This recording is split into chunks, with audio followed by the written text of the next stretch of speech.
Microbiology का fresh topic आज का एपिडेमियोलॉजी। ठीक है, एपिडेमियोलॉजी सुना है वर्ड इससे पहले कभी? एपिडेमियोलॉजी सुना है आपने? टर्म सुना है, मतलब पता है। एपिडेमिक, पेंडेमिक ये टर्म सुने हैं।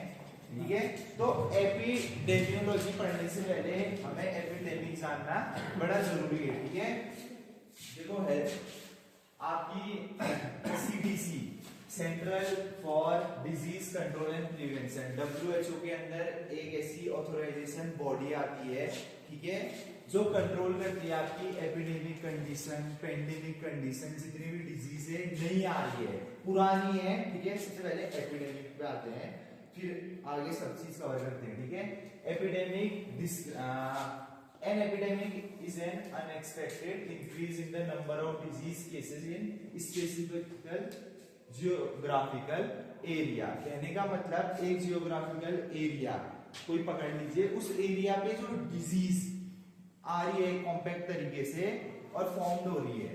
कहने का मतलब समझना मेरी, एपिडेमिक और पेंडेमिक में क्या फर्क होता है। ठीक है, पेंडेमिक आपका वर्ल्ड वाइड होता है, वर्ल्ड वाइड, जैसे कोरोना था, पेंडेमिक था, वर्ल्ड वाइड था। एपिडेमिक एक किसी पर्टिकुलर रीजन पे होता है, एरिया पे होता है, ठीक है, जो कि लार्ज स्प्रेड होता है उसी एरिया पे। कहने का मतलब आपने सुना होगा, जैसे दिल्ली है, दिल्ली पे जब ये बरसात वाला सीजन आता है तो डेंगू बहुत तेजी से फैलने लगता है। उसके भी कुछ जोन्स होते हैं, आपने सुना होगा कि नॉर्थ दिल्ली में इस बार ज्यादा डेंगू के केस देखने को मिले compare to west Delhi, south Delhi, ऐसा कुछ सुना होगा। तो वो इंडिविजुअल एरिया होता क्या है कि बार बार उस एरिया में वो एपिडेमिक फैलता जाता है, मतलब हर ईयर वो एपिडेमिक फैलता रहेगा। ठीक है, एपिडेमिक और पेंडेमिक में फर्क समझना। ठीक है, अभी और आगे आते हैं। ठीक है, जैसे हो गया yellow fever, small pox, measles and polio are prime example of epidemic. कहने का मतलब सबसे पहले तो ये फैलने वाली ऐसी बीमारी नहीं होती है। ठीक है, ये कॉन्टाजियस जो आपको यहाँ पे टर्म दिया है, ये फैलना, कि ये ऐसे स्प्रेड नहीं होगी जैसे कोविड हो गया था। ठीक है, कहीं पे भी हम कोविड एक स्प्रेडेबल डिजीज थी, जैसा कि आपको पता होगा, सार्स के अंदर वो आती थी। सुना सार्स, सुना है आप लोगों ने? सार्स मतलब पता है?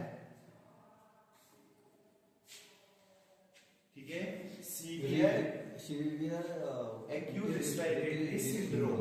ठीक है, वो डिजीज थी कोविड-19 हमारी, कोरोना। ठीक है, वायरस जो कि रेस्पिरेटरी ट्रैक्ट में आपका इन्फेक्ट करती थी सबसे पहले। ठीक है, चलो सार्स पे बाद में इनके जब डिजीज कंडीशन कहेंगे। तो जो ये क्या कहते हैं, एपिडेमिक हमारी डिजीज होती है, एपिडेमियोलॉजी जो हम आगे पढ़ेंगे उसके अंदर येलो फीवर, स्मॉलपॉक्स, मीजल्स जानते हैं आप लोग क्या होते हैं? मीजल्स सुना है, पढ़ के आए होंगे यार 10-11 में। ये रेड कलर के स्पॉट हो जाते हैं आपके बॉडी में, पूरी बॉडी में। ठीक है, या व्हाइट कलर के स्पॉट हो जाते हैं। ठीक है, जैसे एक तो चिकन पॉक्स होता है, इसे क्या कहते हैं हम हिंदी में? चिकन पॉक्स को क्या कहते हैं?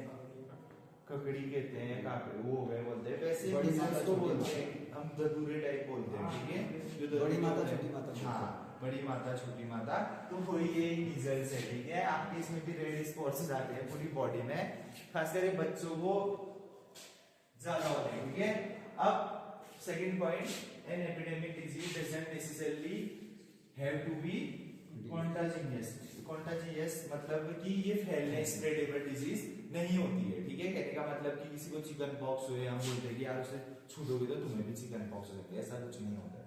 ये आप लोगों की गलतफहमी है, ये स्प्रेडेबल डिजीज नहीं होती है जो कि एपिडेमिक डिजीज के अंदर आती है। ठीक है, वायरल फीवर फैल सकता है लेकिन चिकन पॉक्स नहीं फैल सकते। ठीक है, कहने का मतलब ये है। चलो ठीक है, इसके अलावा West Nile fever or rapid increase in obesity rate are also considered as epidemic. कहने का मतलब किसी ऐसे एरिया में जब हम बोलते हैं कि जैसे साउथ के लोग होते हैं, ठीक है, साउथ के लोग होते हैं, हम पहचान जाते हैं कि साउथ क्या है। कोई निग्रो हमारे बीच में आता है, हम उसे भी पहचान जाते हैं निग्रो। ऐसे हम इसे भी एपिडेमिक बोलते हैं, जैसे किसी लार्ज एरिया में मोटे लोग हैं, मान लीजिए मैं कासनी में रहता हूँ, कासनी में एक एरिया है जहाँ मोटे मोटे लोग रहते हैं, मेरी तरह, तो वो भी एक एपिडेमिक है, ठीक है। वो डिजीज कंडीशन वो एपिडेमिक है, ठीक है। कहने का मतलब कोई हमें माइग्रेन अटैक आ रहा है, ठीक है, उस एरिया में वो इस तरीके से फैल रहा है, मान लीजिए वो स्प्रेडेबल नहीं है, लेकिन उस जगह पे जैसे मान लीजिए कुनाल रहता है ऊपर पे, यहाँ पे 10 घर है और 10 घर में सबको माइग्रेन अटैक आ रहे हैं, तो एपिडेमिक कंडीशन है, पेंडेमिक नहीं है, एपिडेमिक कंडीशन है। वर्ल्ड वाइड फैलना, हर कॉन्टिनेंट में फैलना, हर जोन में फैलना, हर कंट्री में फैलना, वो पेंडेमिक कंडीशन होती है, जो कोविड का सबसे बेहतरीन एग्जांपल है। एपिडेमिक इसका जस्ट अपोजिट है, किसी जोन में, किसी जियोग्राफिकल जोन में डिजीज होगी, स्प्रेड कंपेयर टू पेंडेमिक थोड़ा धीरे होगी, कम होगी, लेकिन ये देखिए टाइम वाइज ये फैलती रहती है, ठीक है। जैसे आपका मलेरिया हो गया, ठीक है, और डेंगू हो गया, ये सब हो गया, ठीक है। दिल्ली में खासकर इसका बेस्ट एग्जांपल है, ठीक है। नॉर्थ दिल्ली में आपको हमेशा केसेस ज्यादा मिलेंगे कंपेयर टू और जोन, दिल्ली के और जोन, ठीक है, वेस्ट जोन, साउथ जोन। तो epidemic can refer to a disease or other specific health related example smoking with rates that are clearly above the expected appearance in a community or region, ठीक है। कोई ऐसा area, ऐसा zone जहां पे वो smoking के डिफरेंट केसेस अस्थमा कॉज कर रहे हैं, ठीक है, आपको क्या कहते हैं लंग्स की बीमारियां कॉज कर रहे हैं, वो भले अपने हाथ से हो रही है चीजें, लेकिन स्प्रेड तो ह्यूमंस ही कर रहे हैं उसे, ठीक है। वैसा जियोग्राफिकल रेंज जिसके अंदर आती है डिजीज होती है एपिडेमिक, ठीक है। अब एपिडेमिक से ही काटना पड़ेगा,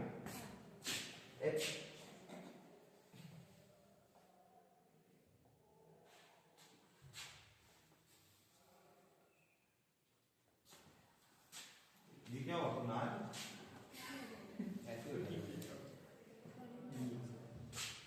अभी अपने आप ठीक हो जाएगा।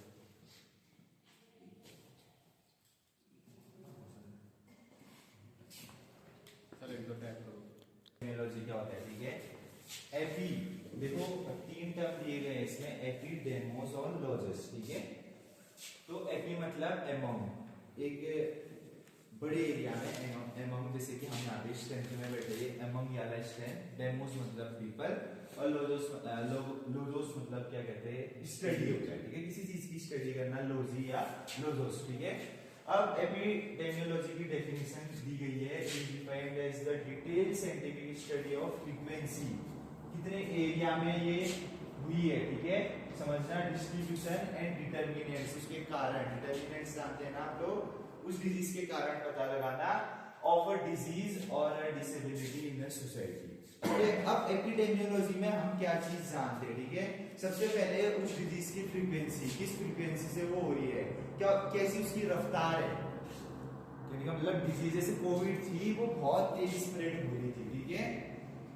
अभी क्वारंटाइन आइसोलेशन ये सब चीजें आगे आएंगी आपकी, वो फिर डिस्कस करेंगे। पहले यहाँ पे देखना frequency, rate of frequency, 3 term इसमें याद रखना, रेट ऑफ फ्रीक्वेंसी कैसे वो बढ़ रही है, डिस्ट्रीब्यूशन, क्या उस डिजीज का डिस्ट्रीब्यूशन है, मतलब पता लगाना, ठीक है, डिस्ट्रीब्यूशन कितने भाग में वो बढ़ी है, और उसके डिटरमिनेंट्स, डिटरमिनेंट्स क्या होता है, डिटरमिनेंट्स क्या होता है, कारण, कारण क्या, कारण उसके किस कारण ये बीमारी हो रही है, डिटरमिनेंट्स लिख के आए थे ना, कि डिटरमिनेंट्स डायमेंशंस ऑफ हेल्थ, ये सब पढ़ के आए थे ना, तो वही डिटरमिनेंट्स है, ठीक है। इसके अलावा the studies cover sources and modes of transmission of an infection occurring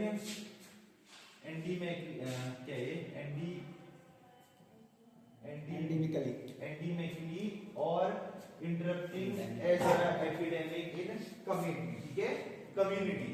तो एक ऐसी कम्युनिटी पे जिसमें ट्रांसमिशन फैल रहा है उस डिजीज का, ठीक है, पैथोजन, कौन सा पैथोजन इन्वॉल्व है, कौन सा पॉजिटिव एजेंट इन्वॉल्व है, क्या ये बैक्टीरियल इन्फेक्शन है, क्या ये वायरल इन्फेक्शन है, ये चीजें पता लगाना, ठीक है। ये सब चीजें हम इसमें पढ़ते हैं एपिडेमियोलॉजी, ठीक है। अब तीनों चीज इसमें अलग अलग तरीके से कवर की गई है, disease frequency, distribution, determinants of health, ठीक है। सबसे इंपॉर्टेंट पार्ट डिफाइन एपिडेमियोलॉजी, उसकी डिजीज फ्रीक्वेंसी, डिजीज डिस्ट्रीब्यूशन और डिटरमिनेंट्स ऑफ डिजीज, ये तीनों चीज एग्जाम में देखने को आपको मिलेगी, ठीक है। फ्रीक्वेंसी जानते हैं सबसे पहले, measurement of frequency of disease और डिसेबिलिटी, और दैट है summarising this information in the form of rates and ratio. ठीक है, कहने का मतलब किस रेशियो से ये डिजीज बढ़ रही है, फैल रही है। ठीक है, मतलब डेथ रेट क्या है, इंसिडेंस रेट क्या है, और प्रीवेलेंस रेट है। प्रीवेलेंस क्या होता है, प्रीवेलेंस ये होता है कि पहले से अब कितनी डिफिशियंसी बढ़ गई है, पहले कितने कंडीशंस थी, पहले कितने केसेस थे, उसके बाद कितने केसेस अब इसमें इंक्लूड हो गए हैं, उसे प्रीवेलेंस रेट बोलते हैं। ठीक है, इंसिडेंस रेट, कितने इंसिडेंस बढ़ते जा रहे हैं, वो डिजीज से इंसिडेंस कितनी होती जा रही है, क्या वो बच रहे हैं या मर रहे हैं वो पेशेंट। जैसे कोविड का कंडीशन था, इंसिडेंस रेट उसमें बहुत ज्यादा थी कंपेयर टू बचने के। ठीक है, हमें डेथ रेट बहुत मिली थी, इंसिडेंस कितना इंसिडेंस हो रहा है, और डेथ रेट कैसे निकालते हैं, डेथ रेट लाख पीपल, मतलब 1 लाख, एक इसका फॉर्मूला होता है 1 लाख अपॉन क्या कहते हैं, नंबर ऑफ पॉपुलेशन, 1000 या 1 लाख, 1 लाख होता है शायद, देखते हैं 1 लाख पॉपुलेशन, उस एरिया में कितना पॉपुलेशन है, पॉपुलेशन कवर करना है उस जियोग्राफिकल मैप में, जो भी है। अभी एक मैप ही आएगा डिवाइड बाय 100, वो तो परसेंटेज रेट निकालने के लिए आ गई है, डिवाइड बाय 100 अपॉन लाख होता है, पर टोटल पॉपुलेशन जितनी हमें दी गई है। जैसे हम अपनी पॉपुलेशन, अपनी स्ट्रेंथ यहाँ की देखिए 59 अपॉन 1 लाख इनटू 100, ऐसे करके एक फॉर्मूला होता है। ठीक है, डिस्ट्रीब्यूशन उस डिजीज का, this involve the determination of the pattern of disease distribution in the relation of time, place and person. किस टाइम पे ये हो रही है, किस जगह पे ये हो रही है, किस जगह पे इसका इन्वॉल्वमेंट है डिजीज का, ये सब कंडीशन हम डिस्ट्रीब्यूशन में देख रहे हैं, कौन से पर्सन को हो रही है, किसको जल्दी हार्म कर रही है, क्या कोई ऐसा पहले से अस्थमेटिक डायबिटिक पेशेंट है जिनको ये बीमारी जो एपिडेमिक में आ गई है वो पकड़ ली है। एपिडेमिक में कोई नई बीमारी भी हो सकती है और पुरानी बीमारी, ये समझना आप। ठीक है, कोई ऐसी नई बीमारी हम इसमें कंक्लूड नहीं करते हैं एपिडेमिक में कि कोई नई बीमारी होगी और वही एपिडेमिक के अंदर आएगी, कोई ऐसी पुरानी बीमारी भी हो सकती है जो कि हार्म कर रही है पॉपुलेशन को। ठीक है,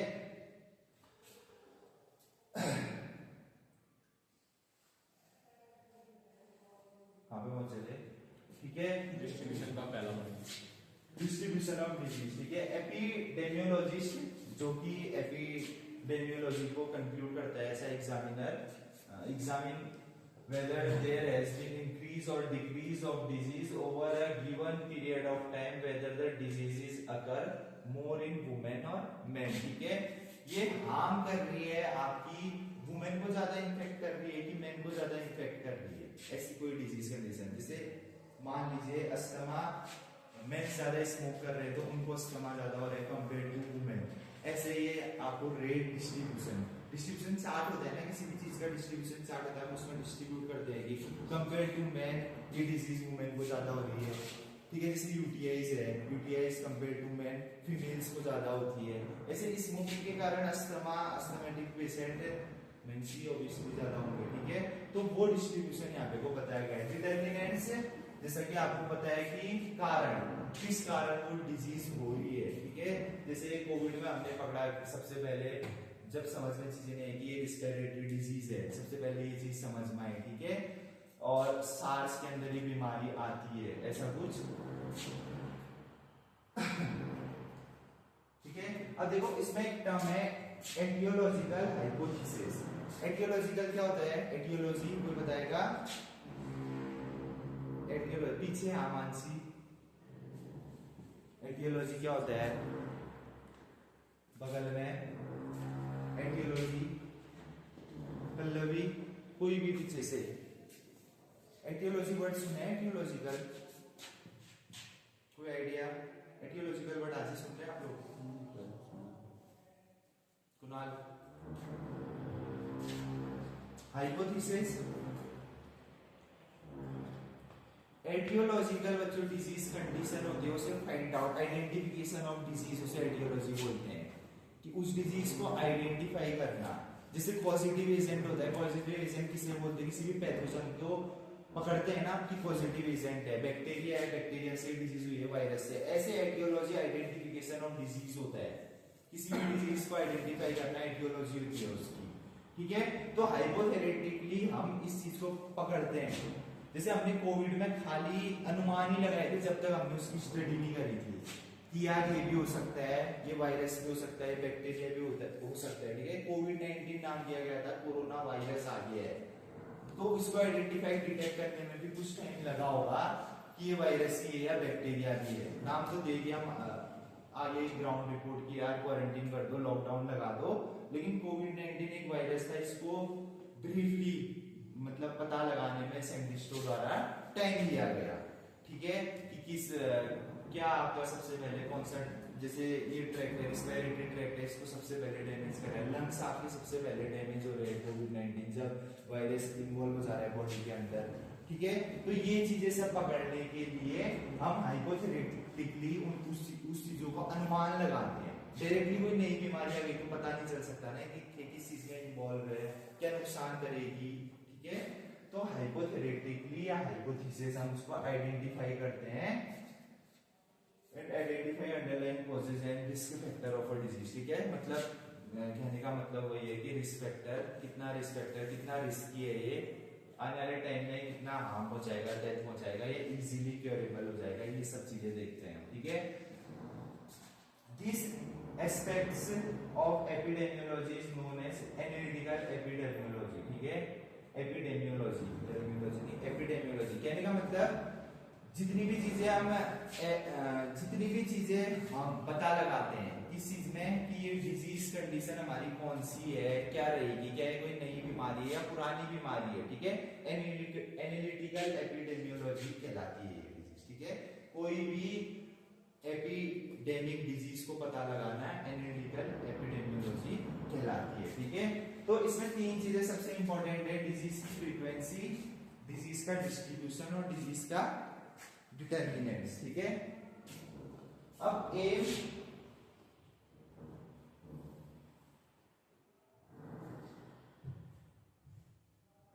aim of epidemiology, ठीक है, to describe the distribution and size of disease in population, ठीक है। कहने का मतलब बताओ, ऐसे देखे हो, to describe the distribution and size of disease in population, इस टर्म का मतलब क्या हुआ?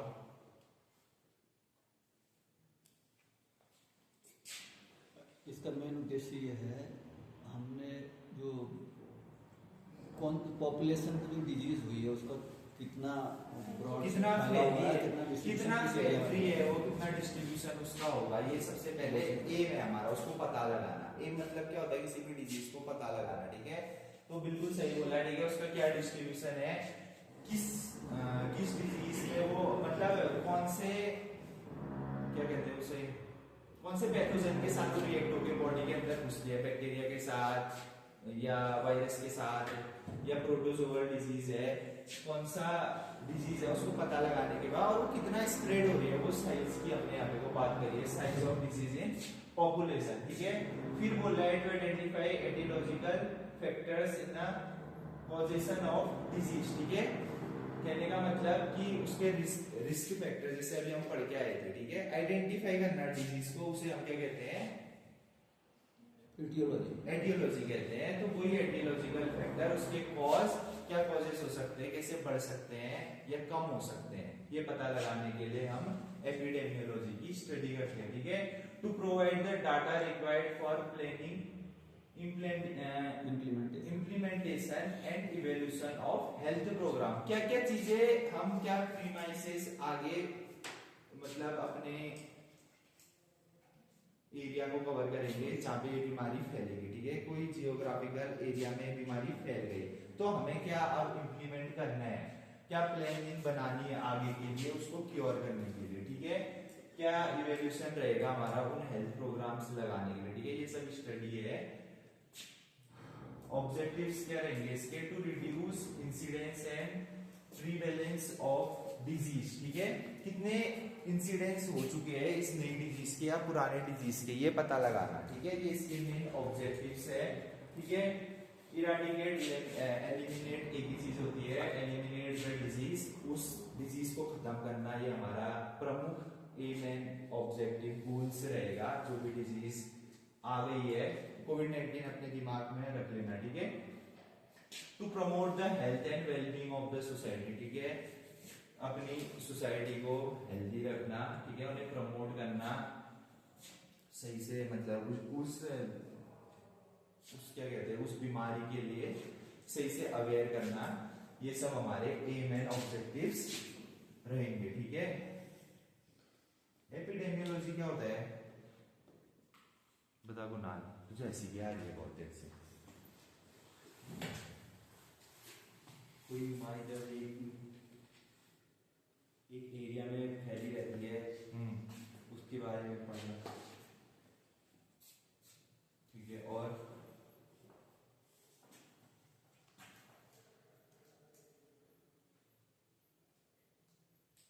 एपिडेमिक और पेंडेमिक में क्या फर्क है?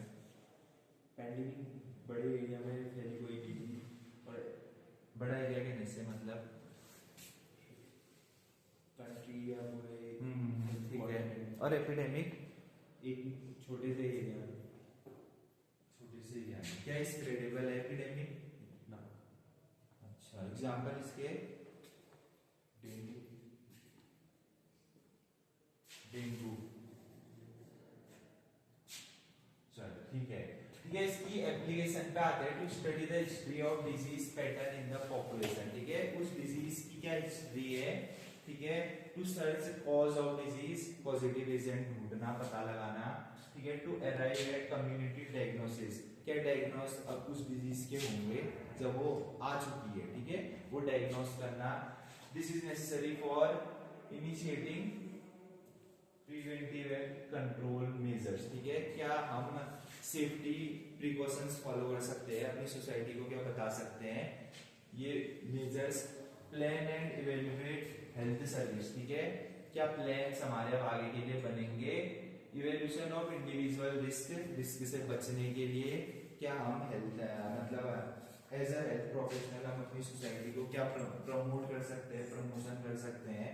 प्रमोट तो क्या करेंगे, मतलब हेल्थ अवेयरनेस प्रोग्राम चलाएंगे। Search for cause and risk factor, ठीक है, क्या कॉज है वो डिजीज का, क्या कॉज है, कैसे वो फैल रही है, या मतलब अगर उसे कम करना है वो रिस्क फैक्टर उन्हें बताएंगे। आइडेंटिफिकेशन ऑफ डिजीज सिंड्रोम, ठीक है, जैसे HIV हमारी ह्यूमन इम्यूनोवायरस, ठीक है। अब इसमें कुछ ऐसे टर्म्स है जो बार बार आपके आते हैं, ये टर्म्स के बारे में हमें जानना बड़ा जरूरी है, ठीक है। यहाँ पे वो देखना, मैं आपको डिक्टेट करके बता दूंगा, ठीक है, बहुत लंबा खींच जाएगा ऑनलाइन लेक्चर, ठीक है, 5 पन्नों की स्लाइड है, अभी दूसरे में पहुंचे आप, ठीक है। ऐसे कुछ टर्म्स जो एपिडेमियोलॉजी में हमें जानने बहुत जरूरी है, ठीक है। सबसे पहला आउटब्रेक आता है, ठीक है। आउटब्रेक मतलब क्या समझते हैं आप आउटब्रेक से? हाँ, फैलने वाला नहीं, आउटब्रेक मतलब किसी भी चीज का एकदम फटना कहीं पे को, ठीक है। जैसे कोविड आया, तो कोविड जब आया आपका सबसे पहले इंडिया में जब पहुंचा, वो किसी एक के थ्रू तो इंडिया में आया था, ठीक है, ठीक है। वुहान चाइना में इसका सबसे पहले इंट्रोड्यूस किया गया था, वुहान चाइना में सबसे पहला केस पाया गया था, ठीक है। लेकिन वो वुहान चाइना से जब यहाँ पे आया हुआ तो किसी एक के कारण ही भारत में आया होगा, ठीक है। तो वो एकदम से चीज आउटब्रेक होना कहीं पे को, किसी ऐसे इंडिविजुअल एरिया में, साउथ में आया था, साउथ में जैसे, ठीक है, साउथ में आया। ये एग्जांपल हम ले लेते हैं, मेरे को क्लियरली तो पता नहीं कहाँ पे पहला केस पाया गया था, ठीक है। पहला केस यहाँ पे भी पाया गया, तो वहां पे वो सबसे पहले उस डिजीज का आउटब्रेक हुआ। आउटब्रेक कहने का मतलब वो एकदम से उस जगह पे फटा, ठीक है। N outbreak is when an illness happen in unexpected high number. Unexpected मतलब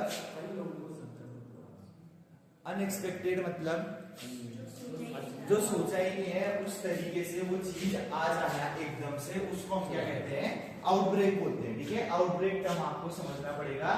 इट में स्टे इन वन एरिया और एक्सटेंड मोर वाइडली, ठीक है। ये आइदर क्या कहते हैं, एक इंडिविजुअल एरिया में आ सकता है और वाइडली बड़े एरिया में भी आ सकता है, ठीक है। And outbreak can last up two days और ईयर। कहने का मतलब आपने सुना होगा कि जब कोई आपका, जैसे मान लीजिए कोई हमारे भाई लोग बाहर उस टाइम पे प्राइवेट जॉब्स कर रहे थे, ठीक है। जब उनकी कोविड के टाइम पे जॉब्स चले गई, वो घर को आने लगे, तो आपने देखा होगा कि वो 14-21 दिन के लिए क्वारंटाइन रह रहे थे, ठीक है। तो वो क्वारंटाइन रखने का मतलब ये नहीं था कि उनको वो कोरोना वायरस है, ऐसा बिल्कुल नहीं था। लेकिन जो वायरस का हमने कोविड-19 का स्पेम माना था उस टाइम पे, 14 से 21 दिन तक वो अटैक कर सकता है बॉडी के। आपने बहुत से ऐसे केसेस देखे होंगे कोविड के टाइम पे, आप कहीं पे को अपना कोविड-19 का टेस्ट कराने जा रहे हैं, ठीक है, तो उस दिन तो आप पॉजिटिव नहीं आ रहे हैं, लेकिन आप घर पे मस्त 7 दिन घर पे, 8वें दिन आपको दिक्कत हो रही है और 9वें दिन आप पॉजिटिव आ जा रहे हैं, बिना किसी चीज को मतलब ऐसे स्प्रेड हो गए, बिना स्प्रेड हुए नॉर्मल आप अपने कमरे में लॉकडाउन लग रखे हैं, ठीक है ना, आपके घर में कोई अभी तक पॉजिटिव आया है ना कोई, लेकिन वो सिर्फ इस वजह से क्योंकि उस वायरस का लाइफ स्पैन 14 से 21 दिन का था, तो इस वजह से क्वारंटाइन करा जा रहा था, ठीक है। वो चीजें भी अभी आगे आएगी, ठीक है। तो ये बच्चों वही चीज बता रहे हैं, N outbreak can last up two days और ईयर, ये आपका दिनों के लिए भी हो सकता है और आउटब्रेक सालों साल के लिए भी हो सकता है, जैसे कि कोविड था। कोविड क्या था, पूरे साल एक ऐसा पेंडेमिक था हमारा जो पूरे साल भर चला, मतलब बहुत लंबे टाइम के लिए चला, ठीक है। Sometime expert consider a single case of contagious, कहने का मतलब ना फैलना, ठीक है, contagious disease to an outbreak, ठीक है, उस चीज का ना फैलना, ठीक है, कोई भी डिजीज का ना फैलना, ठीक है, एक सिंगल केसेस में उसे भी आउटब्रेक कहेंगे हम, ठीक है। This may be true if it's an unknown disease, ठीक है, कहने का मतलब अननोन डिजीज है, कोई एक जगह पे आ गई, वहां पे महामारी टाइप की मच गई, ठीक है। मान लीजिए हमारे कॉलेज में कोई ऐसा सस्पेक्टेड केस मिला जो डिजीज हमें पता ही नहीं है, अलग अलग से सिम्टम्स आने लग गए उसके अंदर, ठीक है, तो वो हमारे लिए कहीं ना कहीं एक अनएक्सपेक्टेड डिजीज होगी, ठीक है, जिसके बारे में हम नहीं जानते पहले से, ठीक है। जैसे कोविड थी ना, अनएक्सपेक्टेड डिजीज थी, हमारे दिमाग में एक एग्जांपल रखना कोविड का, कोविड के तरीके से ही इसमें पूरा आपका आउटब्रेक दिया गया है, चीजें समझाई गई है, ठीक है। इसके अलावा if it's a new to community or if it's been absent from a population for a long time, ठीक है। आउटब्रेक में वो ऐसी डिजीज कंडीशन भी आती है जो या तो नहीं है कम्युनिटी के लिए, नहीं मतलब कोई नई बीमारी है, ठीक है, कोई बैक्टीरियल इन्फेक्शन ही है भले या वायरल इन्फेक्शन ही है, कोई नया इन्फेक्शन है, वो सब आउटब्रेक के अंदर आएगा, और ऐसी बीमारी जो काफी टाइम से एब्सेंट है, ठीक है, कहने का मतलब कोविड-19 अब चला गया, आज से 10 साल बाद और कोविड-19 आ जाए तो ये चीज भी अनएक्सपेक्टेड होगी हमारे लिए, ठीक है। अब पेंडेमिक में आते हैं, ठीक है, जो टर्म अभी भी पढ़ के आएंगे, फिर यहाँ पे वो एंडेमिक, एपिडेमिक और पेंडेमिक का एक चार्ट दिए गए हैं, इससे आपकी चीजें क्लियर हो जाएगी, ठीक है। अभी देखेंगे, pandemic is a disease outbreak that spread across countries और कॉन्टिनेंट्स, जैसा मैंने आपको बताया कि ये पेंडेमिक आपका वर्ल्ड वाइड फैलता है, ठीक है, इसका कोई ऐसा इंडिविजुअल रीजन नहीं होता कि इसी रीजन में फैलेगा, भारत ही में फैलेगा या अफ्रीका में ही फैलेगा, ठीक है। ये पेंडेमिक आपका वर्ल्ड वाइड फैलता है, ठीक है। It affects more people and takes more lives than epidemic, ठीक है। कंपेयर टू एपिडेमिक ये ज्यादा डैमेज कॉज करता है हमारी लाइफ्स को, ठीक है, या लिविंग थिंग्स को ज्यादा कॉज करता है, चाहे डेथ रेट्स हो या वो इस बीमारी से जूझ रहा हो, ठीक है, वो पेंडेमिक में ज्यादा डैमेज कॉज करेगा, ठीक है। The World Health Organization declare कोविड-19 to be a pandemic when it became clear that the illness was severe and that is spreading quickly over a wide area, ठीक है, बड़े एरिया में फैली गई थी, इसलिए इसे वर्ल्ड वाइड पेंडेमिक डिजीज दे दी गई थी वर्ल्ड हेल्थ ऑर्गेनाइजेशन द्वारा, ठीक है। अब एक टर्म होता है एंडेमिक, ठीक है, एंडेमिक एक टर्म होता है, sometime is endemic it is found in a particular geographical area, population or region, ठीक है। An endemic disease is constantly present in the particular area. Malaria, for example, is considered endemic in certain countries and region, ठीक है। किसी अब chart पे आ जाते हैं direct, ठीक है, ये आपका एंडेमिक है। देखो किसी किसी जियोग्राफिकल एरिया में, मान लीजिए ये आपका एशिया है, यहाँ एशिया है, यहाँ अफ्रीका, एंटार्क्टिका, ये अलग अलग आपके क्या है महाद्वीप है, ठीक है, कॉन्टिनेंट है। तो ये अलग अलग इंडिविजुअल एरिया में देखो ये छोटे छोटे आपके डिजीज है, ये कोई डिजीज है, मलेरिया जैसे एग्जांपल आपका दिया है मलेरिया, ठीक है, वाइडली स्प्रेडेबल तो ये नहीं होगी, ठीक है, वाइडली स्प्रेडेबल नहीं होगी, तेजी से फैलेगी नहीं, लेकिन उस पर्टिकुलर एरिया में, जैसे उस पर्टिकुलर एरिया में ये रहेगी, जिंदा रहेगी लेकिन फैलेगी नहीं। कुछ कुछ लोगों को होगी छटछटाए, एक आधों को आ जाएगी, एक आधों को आ जाएगी, लेकिन परमानेंटली उस जगह पे होती है। जैसे हम ही कहते हैं ना कि वहां का पानी अच्छा नहीं है, वहां जाएंगे तो हम बीमार हो जाएंगे, ये वाली चीज आपने सुनी होगी कि वहां का पानी हमें सूट नहीं हुआ, वहां गए हमें फीवर आ गया, हमारे बाल झड़ गए, ये हो गया, वो डिजीज कंडीशन कॉज हो रही है उस जगह पे जाने के बाद, ठीक है। तो ये हो गई हमारी कौन सी कंडीशन, एंडीमिक, ठीक है। इसमें बता रहा है constantly present in a population or region with relatively low spread, कम स्प्रेड होती है, ठीक है, कंपेयर टू पेंडेमिक और एपिडेमिक, बहुत कम स्प्रेड होती है, लेकिन उन जगहों पे ये बनी रहती है, ठीक है। एक डिफरेंस पूछा जाएगा आप लोगों से पेपर में, एंडेमिक, एपिडेमिक और पेंडेमिक, मोस्ट इंपोर्टेंट क्वेश्चन है, ठीक है। Epidemic disease sudden increase in the cases spreading through a large population, कहने का मतलब ये किसी एक जगह पे, जैसे मैंने साउथ दिल्ली का एग्जांपल दिया आपको, वहां पे वो डेंगू बहुत ज्यादा फैलता है, ठीक है, डेंगू बहुत ज्यादा फैलता है, इसको साउथ दिल्ली मानिए आप, यहाँ पे वो लार्ज नंबर पे स्प्रेड हो रहे हैं डेंगू, ठीक है, और उसी एरिया को क्या कर रहे हैं, हार्म पहुंचा रहे हैं, उस पब्लिक एरिया को हार्म पहुंचा रहा है, और किसी जगह पे नहीं है, मतलब समझिए कॉन्स्टेंटली डिफरेंट जियोग्राफिकल रेंज में होगा क्या, एंडेमिक, एपिडेमिक एक जगह पे होगा, फैलेगा एंडेमिक से ज्यादा, लेकिन एक ही जगह पे होगा, ठीक है, और केसेस इसके ज्यादा लिख लेंगे कंपेयर टू एंडेमिक, और पेंडेमिक तो पेंडेमिक ही है, पूरा वर्ल्ड वाइड फैला गया है, ठीक है, जो आपको लास्ट इसमें दिख रहा है, ग्राफ में दिख रहा है, ठीक है। Sudden increase in the cases across several countries continents of the world, ठीक है, ये आपका क्या होगा, पेंडेमिक हो गया, ठीक है। तो एंडेमिक, एपिडेमिक और पेंडेमिक क्लियर है सबका, कोई दिक्कत किसी को, ठीक है। इंपॉर्टेंट क्वेश्चन बनता है बच्चों, ठीक है, एग्जाम में पूछा जाता है आप लोगों से, ठीक है। Mode of transmission, mode of transmission मतलब कैसे ये बीमारी फैल रही है, ठीक है बच्चों। तो सबसे पहले तो इसमें जो इन्वॉल्व होता है हमारा pathogen spread from one host to another, host कौन है, हम लोग हैं, हम उस पैथोजन के लिए इंतजार कर रहे हैं, या वो पैथोजन, वो पॉजिटिव एजेंट हमारा इंतजार कर रहे हैं कि ये बीमारी इसके अंदर जाए, ठीक है। जैसे कोविड-19 था तो उसमें होस्ट कौन था, कोरोना वायरस होस्ट, मतलब सॉरी होस्ट अब थे, पॉजिटिव एजेंट था कोरोना वायरस, ठीक है। तो सबसे पहले क्या होता है, डायरेक्ट ट्रांसमिशन, और दूसरा होता है जो यहाँ पे चीजें लिखी है, ठीक है, इट इज डिजीज और infection are transmitted in many ways, ठीक है, या वो बैक्टीरियल इन्फेक्शन हो सकता है, वायरल इन्फेक्शन हो सकता है, वायरस के थ्रू हो सकता है, प्रोटोजोअल इन्फेक्शन हो सकता है, शुरू से पढ़ के आ रहे हैं, ठीक है, वही लाइन यहाँ पे लिखी गई है, अगर आप ध्यान से पढ़ेंगे।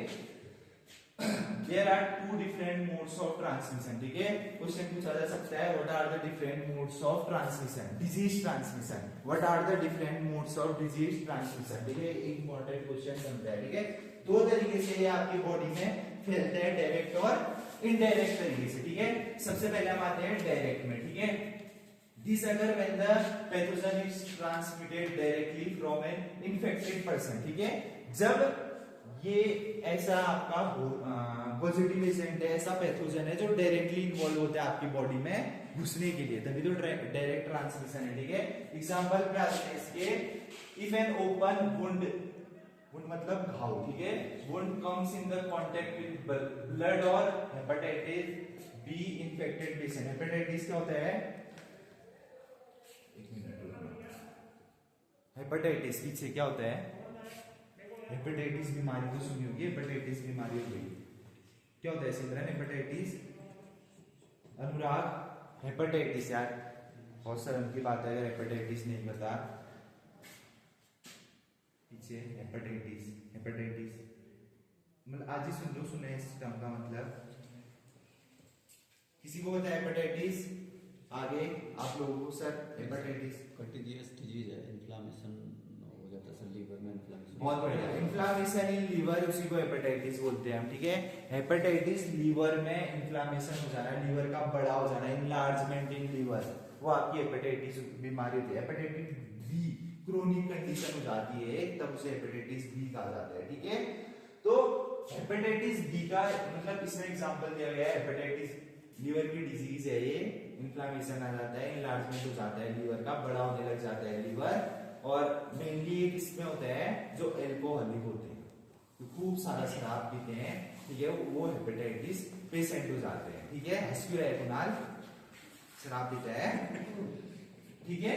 ये बोल रहा है कि ऐसा ओपन एरिया, ठीक है, ओपन एरिया किसी का मुंड हो रखा है, घाव है, कटा है, तो वो डायरेक्टली कांटेक्ट में आ रहे हैं किसके, जिसको हेपेटाइटिस बी बीमारी है, उस पेशेंट को हेपेटाइटिस बीमारी है। कहने का मतलब वो कांटेक्ट में कैसे आएगा, देखो हमारे जैसे मैं बोल रहा हूं, ठीक है, तो मेरे क्या कहते हैं, नोज के ड्रॉपलेट्स हो सकते हैं, माउथ के ड्रॉपलेट्स हो सकते हैं, मेरा सलाइवा हो सकता है, ठीक है, वो किसी के डायरेक्ट मुंह में पड़ जाए, ठीक है, तो वो डिजीज कंडीशन कॉज करता है, स्प्रेडेबल कंडीशन होती है, ठीक है। जो डायरेक्ट ट्रांसमिशन है ये क्या होगा, स्प्रेडेबल होगा, मतलब समझने मेरी बात, जब उसका नाम ही डायरेक्ट ट्रांसमिशन है तो स्प्रेडेबल कहीं ना कहीं होगा, क्यों, डायरेक्ट कांटेक्ट में आ रहा है खुले घाव के, ठीक है। अगर मैं बोल रहा हूँ मेरे को कोई बीमारी है, ठीक है, तो कहीं ना कहीं अगर मेरे मुंह से कोई ड्रॉपलेट यहाँ पे कोई निकल रखे हैं, ठीक है, उसके कोई लाइफ स्पेन है, उस टाइम तक ये एयर पे इतने टाइम तक कंटामिनेशन के थ्रू किसी के अंदर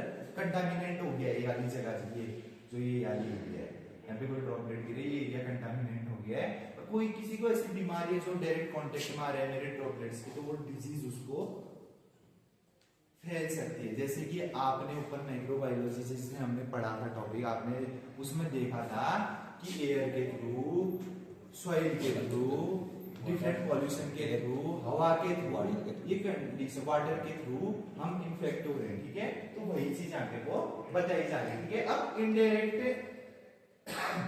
ट्रांसमिशन में क्या होता है, when the pathogen are not transmitted directly from a infected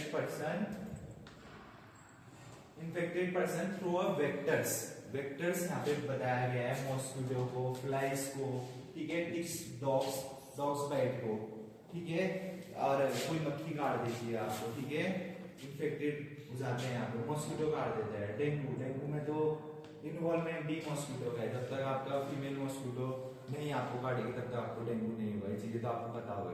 वो आपके हो गए इनडायरेक्ट ट्रांसमिशन। कहने का मतलब देखो आप इसको सोच रहे होंगे कि ये डायरेक्ट ट्रांसमिशन क्यों नहीं है, ये डायरेक्ट ट्रांसमिशन इसलिए नहीं है बच्चों क्योंकि वो डायरेक्ट इन्वॉल्व नहीं हो रहा है आपकी बॉडी से। अगर आप उसको प्रिकॉशन के थ्रू दूर करेंगे, मार देंगे, मच्छर बैठा है उसे मार देंगे, अगर वो बाइट नहीं गई तो डेंगू से आप ग्रस्त नहीं होंगे। लेकिन डायरेक्ट ट्रांसमिशन तो वो है ना कि चला ही गया, गलती से गया या जानबूझ के गया, लेकिन चला गया, आप लोग स्प्रेड हो गए, इन्फेक्ट हो गए उस चीज से, ठीक है, वो वायरल इन्फेक्शन आपकी बॉडी में चला गया, ठीक है।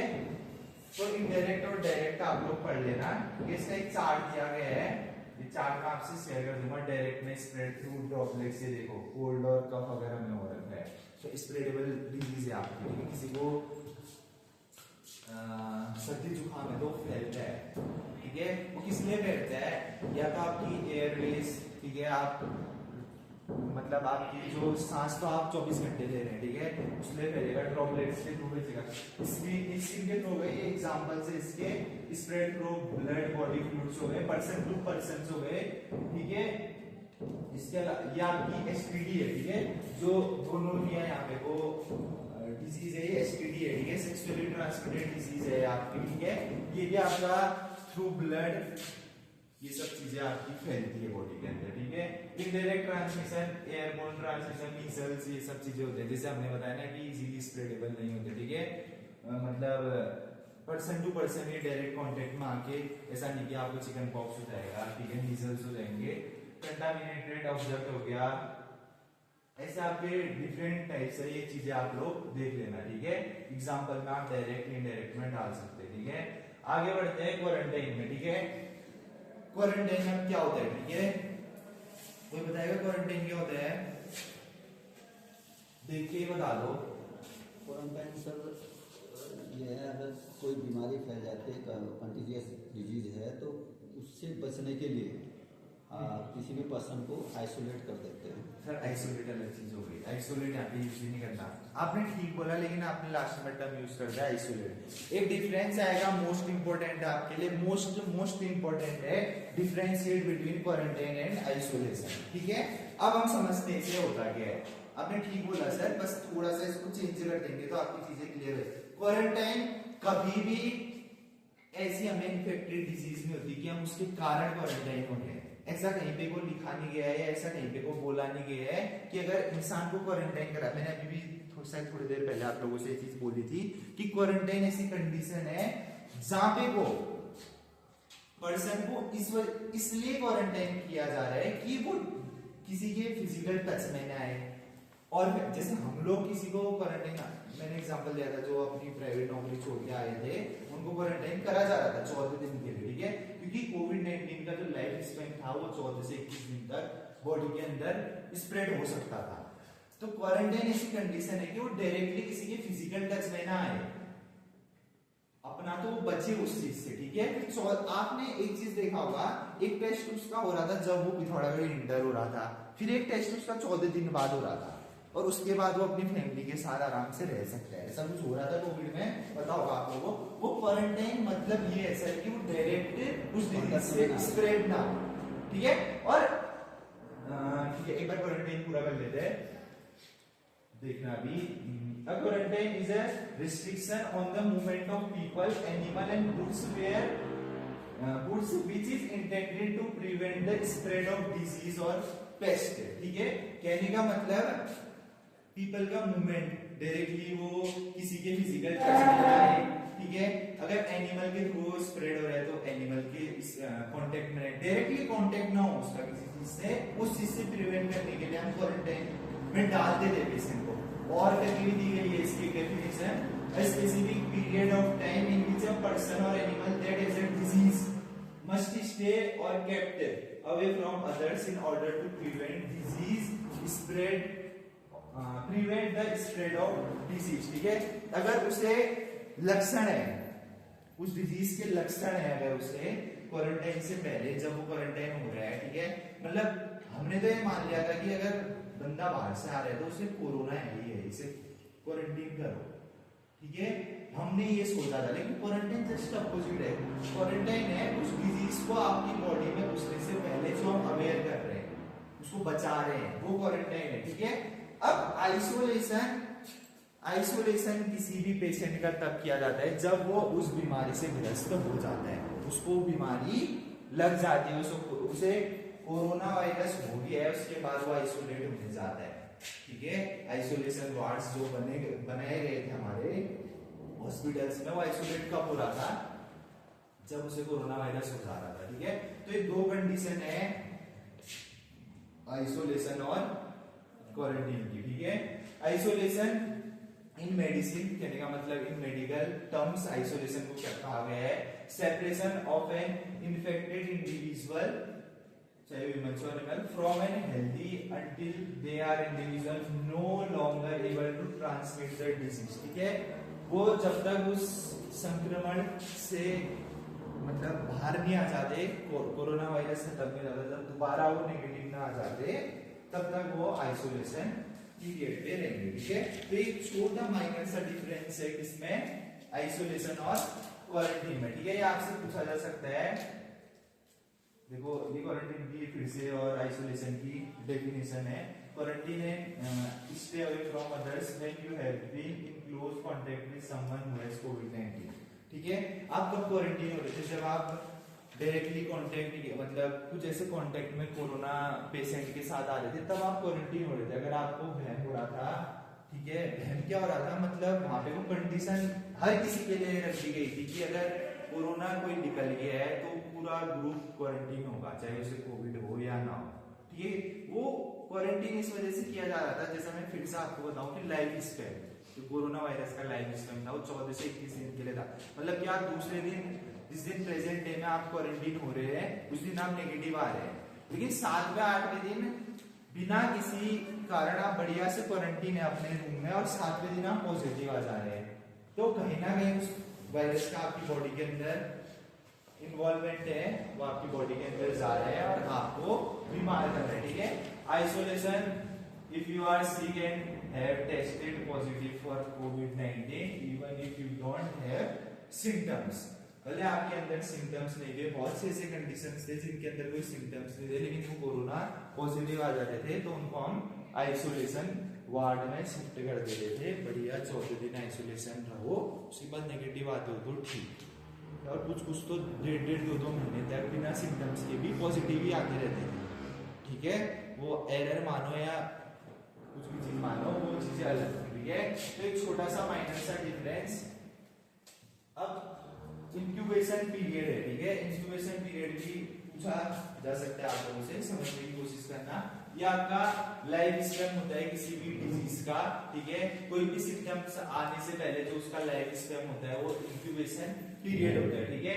The incubation period is the number of days between when you are infected with something and when you might see some symptoms, ठीक है। आपको कोई सिम्टम्स आ रहे हैं कोविड के या आप उस चीज से इन्फेक्ट हो गए, उसका लाइफ स्पैन 14 से 21 दिन का है, तो वो पीरियड आपका वो ड्यूरेशन आपकी कौन सी ड्यूरेशन होती है, इंक्यूबेशन ड्यूरेशन होती है, ठीक है। The incubation period ends when the first sign of symptoms of disease appear, ठीक है। इंक्यूबेशन पीरियड कब शुरू होता है, जब आपको पहला साइन और सिम्टम उस डिजीज का कोविड-19 या किसी भी इंडिविजुअल डिजीज का आप लोगों को पता चल जाए, ठीक है।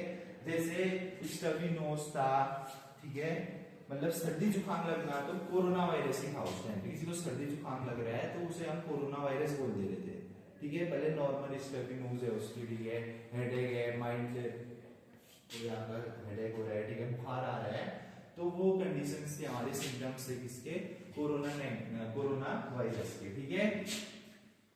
Health care professionals and government officials use this number to decide how long the people need to stay away from other during an outbreak. उस outbreak जो outbreak हो रखा है, outbreak पर पड़ के आए, जब वो outbreak हो रखा है तो कितने गवर्नमेंट ऑफिशियल और प्रोफेशनलों ने वो ड्यूरेशन निकाली थी, कितने ड्यूरेशन, जैसे मैं बता रहा हूँ ना 14 से 21 दिन, वो ड्यूरेशन निकाली थी कि उस वायरस का लाइफ स्पैन इतना और आपको उस संक्रमण से बचने के लिए इतने टाइम तक उससे दूर रहना, ठीक है। तो ये क्या हो गया, इंक्यूबेशन पीरियड, ठीक है। सबका क्लियर है इंक्यूबेशन पीरियड, कोई डाउट, भूख लग गई क्या, ये खत्म ही करते हैं इसे एक बार। अब है कॉन्टैक्ट ट्रेसिंग, ठीक है। क्या समझते हैं कॉन्टैक्ट ट्रेसिंग से आप लोग? कॉन्टैक्ट ट्रेसिंग वो ऐसा अगर किसी भी इन्फेक्टेड पर्सन के कॉन्टैक्ट कॉन्टैक्ट में में आना, किसी भी इन्फेक्टेड पर्सन के कॉन्टैक्ट में आना उसे कॉन्टैक्ट ट्रेसिंग कहते हैं। देखो आपको बहुत बेहतरीन यहाँ पे वो एग्जांपल दिया गया है, ठीक है। ये देखो ये कंफर्म्ड केस है, ये कैसा कंफर्म्ड केस है, जिसे मैं हूं, मैं कंफर्म्ड केस हूं कि मुझे कोविड-19 के सिम्टम है और मैं टेस्टेड पॉजिटिव हो रखा हूं, ठीक है। तो मैं यहाँ पे आ जाता हूँ, और मेरे जो कॉन्टेक्ट में आए हैं, कोई 3 लोग मेरे कॉन्टेक्ट में आए हैं, यहाँ पे इजी एग्जांपल, ठीक है। तो कॉन्टेक्ट में आए, कोई टेस्ट पॉजिटिव हो गया है किसी के अंदर, मतलब वो स्प्रेड हो गया है, ठीक है, स्प्रेड हो गया, वो पॉजिटिव हो गया, लेकिन अदर 2 वो किस जोन में रहेंगे, क्वारंटाइन जोन में रहेंगे वो, ठीक है। और जो डायरेक्ट कांटेक्ट में आके टेस्टेड पॉजिटिव हो गया वो आइसोलेट हो जाएगा, ठीक है। तो ये ट्रेसिंग होती है, हम पब्लिक को ऐसा डाटा कलेक्ट करते हैं, ठीक है, उस भीड़ को छांटते हैं कि उस भीड़ से उस इंसान को पकड़ा जाए जिसकी वजह से ये मतलब संक्रमण आगे बढ़ रहा है, ठीक है। सबसे पहले उसे ट्रेस करना, किसी भी चीज को ट्रेस करना क्या होता है, वही ये कॉन्टेक्ट क्या कहते हैं, ट्रेसिंग है। किसी भी मतलब जो स्प्रेड कर रहे हैं डिजीज उसे पकड़ना, वो कॉन्टेक्ट ट्रेसिंग है। जैसे मेरी वजह से सब संक्रमित हो जाएंगे यहाँ पे, वो तो सबसे पहले मुझे पकड़ा जाएगा, फिर किसे पकड़ा जाएगा, जो लोग मेरे कॉन्ट्रैक्ट में आए हैं। जैसे अभी यहाँ पे क्लास है तो आप लोग मेरे कॉन्टेक्ट में आए, फिर किसे पकड़ा जाएगा, वो किसके कॉन्टेक्ट में आए, आप वो किसके कॉन्टेक्ट में आए। ऐसे ही चेन बहुत लंबी हो जाती है, ठीक है। तो उसमें जो टेस्टेड पॉजिटिव आते हैं वो सब जाते हैं आइसोलेशन में, और जो नहीं आते हैं वो जाते हैं 14 दिन के लिए कोरोना की मैं बात बता रहा हूँ। और कंडीशन सबका लाइफ स्पैन अलग अलग होता है, ठीक है। आप 10 दिन के लिए 7 दिन के लिए क्वारंटीन हो सकते हैं, ठीक है। ये 4 से चीजें समझना, ठीक है। गोल से एक उस नीचे कॉन्टैक्ट ट्रेसिंग के interrupting ongoing transmission and reduce the spread of infection, ठीक है।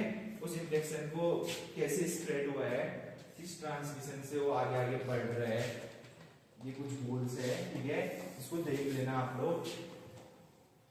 अब लास्ट टॉपिक है इसमें मॉर्बिडिटी और मोर्टेलिटी। सुना है? अब ये तो मत बोलना कि नहीं सुना, एक बार तुम चुप रहना, ठीक है।